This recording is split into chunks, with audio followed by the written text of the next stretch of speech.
पवार कुटुंब असेल, ठाकरे कुटुंब असेल, त्यांनी एकत्र यावं, माझ्या त्यांना शुभेच्छा. हे सगळे एकत्र आले तर आम्हाला आनंदच होईल. परदेशातून आल्यावर छगन भुजबळांनी थेट असाच बॉम्ब टाकलाय.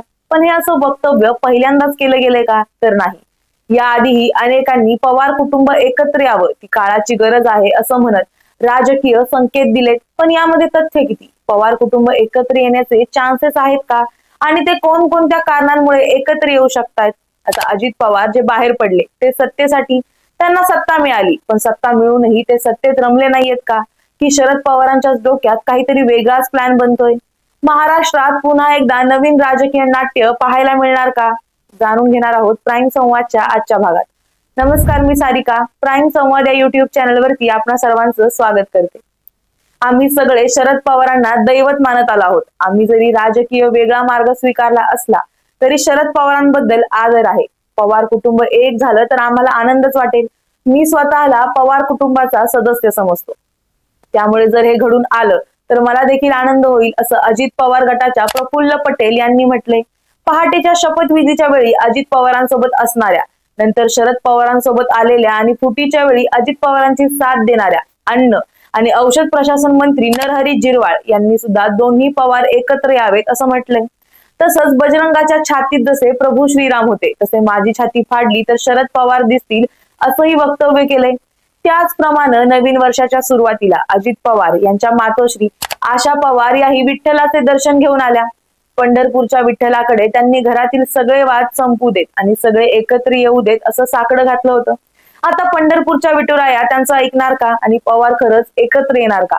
अशा चर्चा आता संपूर्ण महाराष्ट्रात सुरू झाल्यात.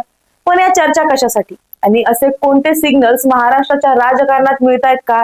सविस्तर जाणून घेऊया. जुलै 2023 मध्ये अजित पवार आणि त्यांच्यासोबत इतर नेते महायुती सरकारमध्ये सहभागी झाले. त्यानंतरच्या लोकसभा आणि विधानसभा निवडणुका त्यांनी भाजप आणि शिंदेच्या शिवसेनेसोबत महायुती म्हणून लढवल्या. लोकसभेला फटका बसला असला तरी विधानसभेत मात्र त्यांच्या पक्षाची कामगिरी सुधारली. या दरम्यान लोकसभा निवडणूक असो की विधानसभा, कौटुंबिक पातळीवर आरोप प्रत्यारोप होत राहिले. लोकसभा निवडणुकीत सुप्रिया सुळेंविरोधात सुनेत्रा पवार यांना उमेदवारी मिळाली. नंदन भाऊजाईच्या या लढतीत कुटुंबातल्या सदस्यांमध्ये कोण कोणासोबत हे सिद्ध करण्यासाठी चढाओढ झाली. याच निवडणुकीत सुप्रिया सुळे यांनी नेमका काय विकास केला असा प्रश्न अजित पवारांनीच विचारला होता. याशिवाय राबवल्या गेलेल्या प्रकल्प आणि विकास कामांचं श्रेय घेण्यासाठीही चढाओढ होती. लोकसभेनंतर मात्र विधानसभा निवडणूक तोंडावर असताना कुटुंबातली लढत ही आपली चूक असल्याचं वक्तव्य अजित पवारांनीच केलं होतं. पण विधानसभेच्या त्याही निवडणुकीत पुन्हा कुटुंबातले सदस्य एकमेकांसमोर आले. युगेंद्र पवारांच्या उमेदवारीनं काका पुतण्याची लढाई होत असताना शरद पवारांनी आपलं घर फोडलं असा आरोप अजित पवारांनी जाहीर सभेत केला. यावेळी अजित पवार भावनिक झालेले देखील दिसले.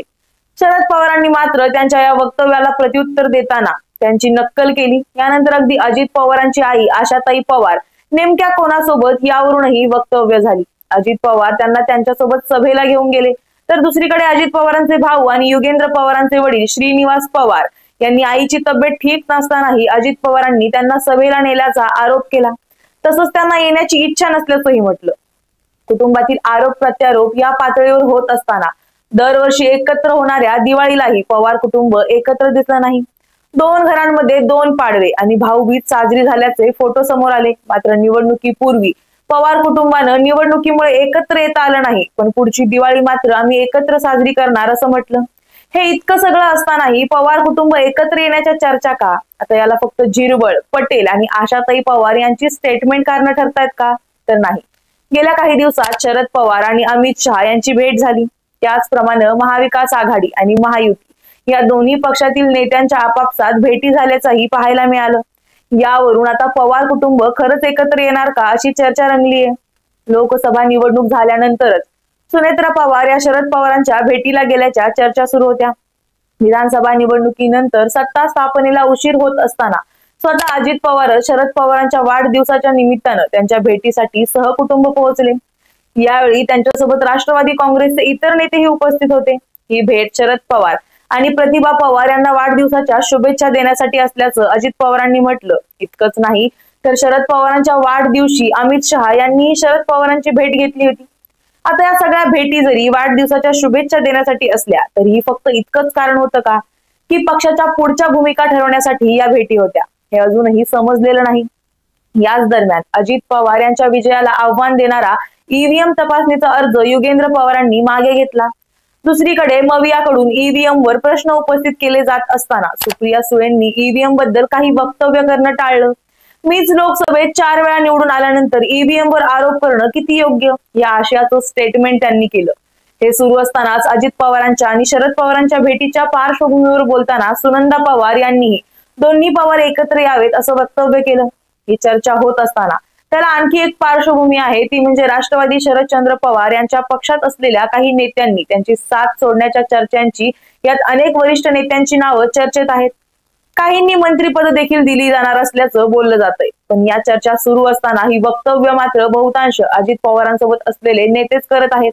राष्ट्रवादी शरदचंद्र पवार यांच्याकडून मात्र असे कोणतेही संकेत मिळताना दिसत नाहीत। आता रिकामी खुर्ची आणि जयंत पाटील यांचं वक्तव्य तुम्हाला आठवतच असेल।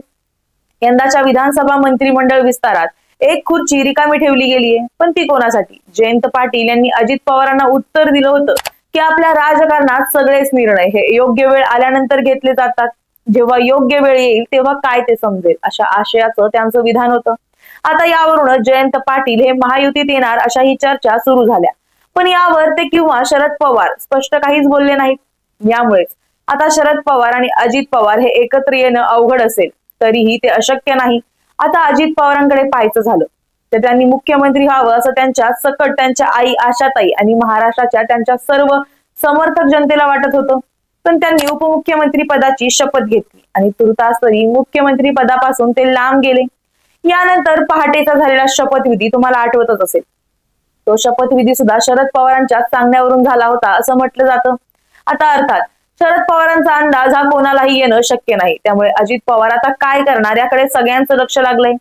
महाराष्ट्रात महायुती अस्तित्वात आली तेव्हा शिंदे गट आणि भाजपनं सुद्धा अजित पवारांना महायुतीत घेण्याला विरोध केला होता। त्यानंतर अजित पवारांमुळे लोकसभा निवडणुकीत चांगला परफॉर्मन्स होऊ शकला नाही असेही आरोप त्यांच्यावर लावण्यात आले होते। पण विधानसभेत मात्र त्यांनी हे सगळे आरोप खोटे ठरवले आणि शिंदेपेक्षा हाय लेवल कामगिरी निवडणुकीत करून दाखवली। त्यामुळे अजित पवारांचा पक्ष हा सध्या महायुतीत भाजप नंतर दुसरा शक्तिशाली पक्ष ठरतोय, कारण अर्थात अर्थ खातं हे सुद्धा अजित पवारांकडे आहे। यामुळे आता जर अजित पवार हे शरद पवारांसोबत गेले तर अजित पवारांच्या काही अटी शरद पवारांना मान्य कराव्या लागतील। यामध्ये अशी एक शक्यता निर्माण होते की याआधीही ती झाली, ती म्हणजे अजित पवार आणि शरद पवार यांच्या एकसंध राष्ट्रवादीतून अजित पवार बाहेर पडणं आणि बंड करणं हे दिखाऊ होतं का? आतून अजित पवार आणि शरद पवार हे एकच आहेत का? करण्याची चुणूक आपल्याला पहाटेच्या शपथविधीवरून मिळाली होती, अशा अनेक चर्चा सध्या अख्ख्या महाराष्ट्रात घर करून आहेत। यावरून एक तर शरद पवार त्यांचा पक्ष हा महायुतीत जाऊ शकतोय किंवा अजित पवार हे महायुतीतून बाहेर पडून पुन्हा एकदा शरद पवारांच्या राष्ट्रवादीत जाऊ शकताय, हेच दोन अंदाज समोर येत आहेत। आता या दोन्हींपैकी कोणते अंदाज खरे ठरणार? अजित पवार आणि शरद पवार खरंच एकत्र येणार का? ते एकत्र येणार असले तर ते महायुतीत एकत्र येणार की महाविकास आघाडीत एकत्र येणार? याबाबत तुम्हाला काय वाटतं? शरद पवार आणि अजित पवार यांच्यात जरी वैचारिक डिफरन्स असले तरी ते आतून एक आहेत असं तुम्हाला वाटतं का? अजित पवारांचं बंड हे खोटं होतं यावर तुमचा विश्वास बसतोय का? शरद पवारांनीच अजित पवारांना हे बंड करायला सांगितलं नव्हतं ना? महाराष्ट्राच्या राजकारणात पुन्हा एकदा शरद पवार आणि अजित पवार एकत्र येऊन हे राजकारण बदलणार का? याबाबतची तुमची मतं आम्हाला कमेंटमध्ये नक्की सांगा आणि प्राईम संवाद या युट्यूब चॅनलला सबस्क्राईब करायला विसरू नका। धन्यवाद।